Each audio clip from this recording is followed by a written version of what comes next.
ഒരു മനുഷ്യന്റെ ശരീരം ഉണ്ടാക്കിയെന്ന് കരുതുക. ആർക്കെങ്കിലും കഴിയുമെങ്കിൽ തന്നെ കണ്ണുകളുള്ള, കാലുകളുള്ള, മൂക്കുകളുള്ള, തലമുടിയുള്ള, തലയുള്ള, കാലുള്ള എല്ലാ അവയവങ്ങളുമുള്ള ഒരു മനുഷ്യനെ സൃഷ്ടിക്കാം.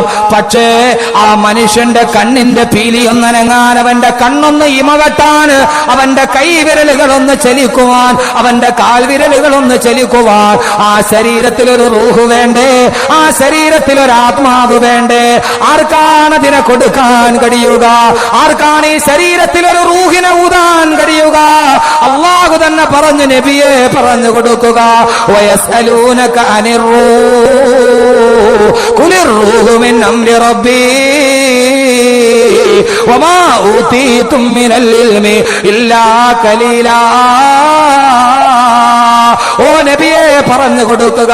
അവർ വന്ന് റൂഹിനെ കുറിച്ച് അങ്ങയോട് ചോദിച്ചാൽ പറയുക, ഖുലിർ റൂഹു മിൻ അംരി റബ്ബി. റൂഹ് എന്ന് പറഞ്ഞാൽ അല്ലാഹുവിന് മാത്രം കഴിയുന്നതാണെന്ന് പറയ് നബിയേ, പറയ് നബിയേ. റൂഹിനെ ഊതാൻ ആർക്കും കഴിയില്ല. ചുരുക്കത്തിൽ ഈ ശരീരം തന്നെ കാണുമ്പോ അള്ളാഹിനോട് പറയണം, അല്ലാഹുവേ അൽഹംദുലില്ലാ എന്ന് പറയണം. പറഞ്ഞല്ലേ പറ്റൂ? പറയാതിരിക്കാൻ പറ്റുമോ? പറ്റുമോ? എന്നാ ഒരു ഹദീസും കൂടെ കേട്ടോളീ, ഒരു ഹദീസും കൂടെ കേട്ടോളീ. പറയാൻ പറ്റുമല്ലോ നിങ്ങൾ തന്നെ തീരുമാനിക്കുക. അൽഹംദുലില്ലാ എന്തിനാ പറയേണ്ടത്? അല്ലാഹുവിന്റെ പ്രവാചകൻ ഒരിക്കൽ സഹാബത്തിനോട് പറഞ്ഞു, ഇന്നലിൽ ഇൻസാനി 360 മഫ്സലാ. ഒരു മനുഷ്യ ശരീരത്തിൽ 360 ജോയിന്റുകൾ ഉണ്ട്. ആദരവായ പ്രവാചകൻ പറയുന്നു, 14 നൂറ്റാണ്ടുകൾക്ക് മുമ്പ് ഒരു സർവകലാശാലയുടെ ബിരുദം നേടിയില്ലാത്ത, ഒരു പള്ളിക്കൂടത്തിന്റെ പടിവാതിൽ കണ്ടിട്ടില്ലാത്ത, ഒരു ഗുരുമുഖത്ത് പോയി വിദ്യ നുകർന്നിട്ടില്ലാത്ത അന്നബിയിൽ ഉമ്മിയി നിരക്ഷരനായ പ്രവാചകൻ അർണോൾഡ് ജോസഫ് ടോയൻബിയുടെ വാക്കുകൾ കടമെടുത്തു പറഞ്ഞാൽ, the illiterate prophet of Arabia, അറേബ്യയുടെ നിരക്ഷരനായ പ്രവാചകന് ഒരു ശസ്ത്രക്രിയ ചെയ്യാതെ, ഒരു സ്കാനിങ് നടത്താതെ ലോകത്തിന്റെ മുത്തുതന്റെ അനുയായികളോട് പറയുകയാണ്, സഹാബാക്കളെ, ഒരു മനുഷ്യന്റെ ശരീരത്തിൽ 360 ജോയിന്റുകളുണ്ട്. ആരാണ് പറയുന്നതെന്നറിയുമോ? നബിയുൽ ഹറമൈൻ സയ്യിദുൽ കൗനൈൻ വസീലത്തുനാ ഫിദ്ദാറൈൻ നബി മുഹമ്മദുർ റസൂലുള്ളാഹ്. അള്ളാന്റെ പ്രവാചകൻ പറഞ്ഞു 360 ജോയിന്റുകളുണ്ട് മനുഷ്യ ശരീരത്തില്. ഇപ്പൊ തന്നെ നോക്കി, ഒരു കയ്യിൽ എത്ര ജോയിന്റ് ഉണ്ട്? കൈയുടെ ഇതിനെന്താ പറയണേ? ഭാഷയിലെ വ്യത്യാസം വലിയ പ്രശ്നം ഉണ്ടാവും.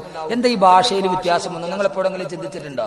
ഖുർആൻ എന്ത് പറയും? ഞാൻ ഈ പറയുന്ന മുഴുവൻ ഖുർആനാണ്, ഖുർആൻ മാത്രം. മലയാളത്തിന് വന്നവന് മലയാളം ഇവിടെ നിന്ന് മാറിയ പാലാട് കഴിഞ്ഞാൽ ഭാഷ മാറി. തമിഴൻ എത്ര പാടുപെട്ട് മലയാളം പറയാൻ വേണ്ടി ശ്രമിച്ചാലും പറ്റൂല. 20 വർഷം കേരളത്തിൽ താമസിച്ചവനോട് വാഴപ്പഴം എന്ന് പറയാൻ അവന് പറ്റില്ല, വാളപ്പഴം എന്ന് തന്നെ പറയും. വഴങ്ങില്ല. കർണാടകയിൽ ചെന്നാല് ഭാഷ മാറി. കുറെ കഴിഞ്ഞാൽ ഉത്തർപ്രദേശിലോട്ട് പോയാൽ പിന്നെ ഉറുദുവായി. നമുക്കറിയോ ക്യാ കർത്താവെന്ന് വെച്ചാൽ അതാണ് വെയിൽ കൊണ്ട് കറുത്തു പോയതാന്ന് പറയും. കഴിയില്ല. ഭാഷകളിൽ വ്യത്യാസമുണ്ടാകുന്നു, നിറങ്ങളിൽ വ്യത്യാസമുണ്ടാകുന്നു. ഇന്ത്യയിൽ താമസിക്കുന്നവൻ ഇരുനിറം, അമേരിക്കയിൽ ജനിച്ചവന് വെളുത്ത നിറം, ദക്ഷിണാഫ്രിക്കയിൽ ജനിച്ചാൽ അവന് കറുത്ത നിറം. ആര് തീരുമാനിച്ചു ഇത്? ആരാണ് ഇങ്ങനെ തീരുമാനിച്ചത്? ഖുർആൻ നോക്കുക. അല്ലാഹു പറയുന്നു സൂറത്തുർ റൂമിൽ കാണാം, മിന്നായാതിഹി ഖൽഖുസ് സമാവാതി വൽ അർദ്. അല്ലാഹുവിന്റെ വലിയ ദിട്ടാന്തമാണ് ആകാശഭൂമികളുടെ സൃഷ്ടിപ്പ്.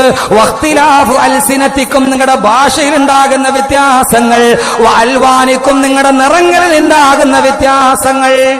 സൂറത്തുർ റൂം അല്ലാഹു പറയാണ്, ഖുർആൻ പറയാത്ത എന്താ ഉള്ളത്? അപ്പൊ ഞാൻ പറഞ്ഞു എന്താണ്? കുഴ. ഒരു കയ്യിൽ തന്നെ എത്ര ജോയിന്റാണ്? ഞാൻ സംസാരിക്കുമ്പോ ഏതൊക്കെ കൈയുടെ എത്ര ജോയിന്റുകൾ അടങ്ങുന്നോണ്ടാണ് സംസാരിക്കാൻ പറ്റുന്നത്? താടിയുടെ ഭാഗത്തെ ജോയിന്റുകൾ വർക്ക് ചെയ്യുന്നു, ഇല്ലെങ്കിൽ ശബ്ദം വെളിയിലേക്ക് വരില്ല. നിങ്ങൾ കസേരയിൽ ഇരിക്കുന്ന ഇപ്പൊ എത്ര ജോയിന്റ് വർക്ക് ചെയ്തിട്ടാണ്? നടുവിന്റെ ജോയിന്റ് വർക്ക് ചെയ്യണം, കാൽമുട്ടിന്റെ ജോയിന്റ് വർക്ക് ചെയ്യണം, കഴുത്തിന്റെ ജോയിന്റ് വർക്ക് ചെയ്യണം, കൈയുടെ ജോയിന്റ് വർക്ക് ചെയ്യണം. വർക്ക് ചെയ്താലേ കൈ ഇങ്ങനെ തന്നെ ഇരിക്കുള്ളൂ, ഇല്ലേ? വർക്ക് ചെയ്തുകൊണ്ടല്ലേ ഇങ്ങനെ അടിക്കാനും ഇങ്ങനെ നിർത്താനും. ഈ വർക്ക് ചെയ്യാത്തൊരവസ്ഥയെ കുറിച്ച് നമ്മളൊന്ന് ആലോചിച്ച് നോക്കിയാൽ റോഡിലൂടെ നടക്കാൻ പറ്റുമോ? നടക്കാൻ പറ്റും. ഇങ്ങനെ തന്നെ ഇരിക്കുന്ന അവസ്ഥ. നിങ്ങൾ അൽഹംദുലില്ലാ പറയുന്ന എന്തിനാ? ഞാൻ വളരെ സരളമായ ഭാഷയിൽ പറയാൻ. നമുക്കെങ്ങാനും നടുവൊന്ന് മടക്കാൻ പറ്റാതെ വന്നിരുന്നെങ്കിലോ, മുട്ടൊന്നും മടക്കാൻ പറ്റാതെ എത്രയോ ആളുകൾ വയസ്സായി കഴിഞ്ഞാൽ അള്ളാഹുവിന്റെ പ്രവാചകൻ പറഞ്ഞു, മനുഷ്യ ശരീരത്തിൽ 360 ജോയിന്റുകളുണ്ട്. ഓരോ ജോയിന്റുകളും വർക്ക് ചെയ്യുമ്പോ അതിന് അനുഗ്രഹം തന്ന അള്ളാഹുവിന് ആ അനുഗ്രഹത്തിന് പകരമായി ഓരോ ദീനാറുകൾ നിങ്ങൾ സദക്ക ചെയ്യണേ. നിങ്ങളുടെ 360 ജോയിന്റുകൾ നിങ്ങൾ ഉപയോഗപ്പെടുത്തുമ്പോ അള്ളാന്റെ റസൂല് പറഞ്ഞതാണ്, നിങ്ങൾ ഓരോ ജോയിന്റുകളും വർക്ക് ചെയ്യുമ്പോ അതിന് അവസരം തന്ന തമ്പുരാന് നന്ദിയായിട്ട് ഓരോ ദീനാറ് നിങ്ങൾ സദക്ക ചെയ്യണേ. ഇത് കേൾക്കേണ്ട താമസം എന്ന് പറഞ്ഞാൽ, ഞാൻ 2 മണിക്കൂർ സംസാരിക്കുമ്പോ എന്റെ കൈ ചലിക്കുന്നു, എന്റെ കാല് ചലിക്കുന്നു, എന്റെ നാവ് ചലിക്കുന്നു, എന്റെ താടിയെല്ലാം അനങ്ങുന്നു. ഓരോന്നിനും ഞാൻ ഓരോ സ്വർണ്ണ നാണയ സദക്ക ചെയ്താൽ 2 മണിക്കൂർ സംസാരിക്കുന്നവൻ എത്ര സദക്ക ചെയ്യേണ്ടി വരും? ഇത് കേൾക്കേണ്ട താമസം ബിലാൽ റളിയല്ലാഹു തആല ചോദിച്ചു, അത്ര നബിയേ നബിയേ മാലാ താഖത ലനാ യാ റസൂലല്ലാഹ്, അള്ളാന്റെ തിരുദൂതരെ, ഒരു നേരത്തെ ഭക്ഷണം കഴിക്കാൻ ഞങ്ങളുടെ കയ്യിലില്ല, കിടക്കാൻ ഞങ്ങൾക്ക് കിടപ്പാടമില്ല, മസ്ജിദുൻ നബവിയുടെ വരാന്തയിൽ ഇരുന്നിട്ട് ആരെങ്കിലും കൊടുക്കുന്ന സദക്ക തിന്നിട്ട് ജീവിക്കുന്നവരാണ് ഞങ്ങൾ. ഓരോ ജോയിന്റും വർക്ക് ചെയ്യുമ്പോ ഒരു ദീനാറ് കൊടുക്കണമെന്ന് പറഞ്ഞാൽ ഞങ്ങൾക്ക് ആർക്കും കഴിയില്ല നബിയേ. ഞങ്ങൾ എന്താണ് നബിയെ ചെയ്യുന്നത്? അള്ളാഹ്ക്ക് നന്ദി ചെയ്യാത്തവരായി ഞങ്ങൾ മാറിപ്പോകുമോ? നന്ദി ചെയ്യാത്തവർക്ക് അള്ളാഹു നരകമല്ലേ നൽകുക? അൽഹംദുലില്ലാഹ് പറയാതിരുന്നാൽ ശ്രദ്ധിച്ചു കൊള്ളുക. അള്ളാഹ് ചെയ്ത അനുഗ്രഹത്തിന് നന്ദി രേഖപ്പെടുത്തിയേ മതിയാകൂ. അള്ളാഹുവിന്റെ പ്രവാചകനോട് ചോദിച്ചപ്പോ അള്ളാഹുവിന്റെ റസൂല് പറഞ്ഞ മറുപടി എന്തെന്നറിയുമോ? ബിലാലെ ഭയക്കണ്ട, നിന്റെ കയ്യിൽ കൊടുക്കാൻ നിനക്ക് ദീനാറില്ലയോ? വകുല്ലു തക്ബീറത്തുൻ സദഖ വകുല്ലു തഹ്ലീലത്തിൻ സദഖ വകുല്ലു തഹ്മീദത്തുൻ സദഖ. നിനക്ക് ദീനാറ് കൊടുക്കാൻ കഴിഞ്ഞില്ലെങ്കിൽ നിന്റെ ഒരു കൈയുടെ ജോയിന്റ് വർക്കാകുമ്പോ നീ നാവ് കൊണ്ട് പറഞ്ഞോ അൽഹംദുലില്ലാഹ് അൽഹംദുലില്ലാഹ് എന്ന് പറഞ്ഞോ. അതൊരു സദഖയുടെ സ്ഥാനത്താണെന്ന് ശഫീഉൽ വറാ നബിയുൽ മുജ്തബാ ഫഹ്മി വവസ്ലി വാഖിദു യദി ഇൻഷാ അല്ലാഹ് മുഹമ്മദുർ റസൂലുള്ളാഹ്. അള്ളാന്റെ റസൂല് നിന്റെ സദക്ക ചെയ്യാൻ ദീനാറില്ലേ? കൈയുടെ വിരലൊന്നും മടങ്ങിയാൽ നീ 3 അൽഹംദുലില്ലാഹ് പറയണം. എത്ര പേര് പറയാറുണ്ട്? ഇല്ലെങ്കിൽ അള്ളാഹുവിന്റെ അടുക്കൽ നന്ദി കെട്ടവനാണ് നീ.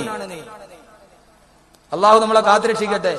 ഇപ്പൊ അള്ളാഹ് പറഞ്ഞ മനസ്സിലായി അൽഹംദുലില്ലാഹ് എന്ന് പറയാൻ. വഖുൽ അൽഹംദുലില്ലാഹ്, നീ അൽഹംദുലില്ലാഹ് പറഞ്ഞു. പക്ഷെ ബൽ അക്സറുഹും ലാ യഅലമൂൻ, അള്ളാഹ് പറയാം. പക്ഷെ ഭൂരിഭാഗം പേർക്ക് എന്തിനാ പറയണേന്ന് അറിഞ്ഞൂടാ. അള്ളാഹ് തന്നെ പറയാണ് ബൽ അക്സറുഹും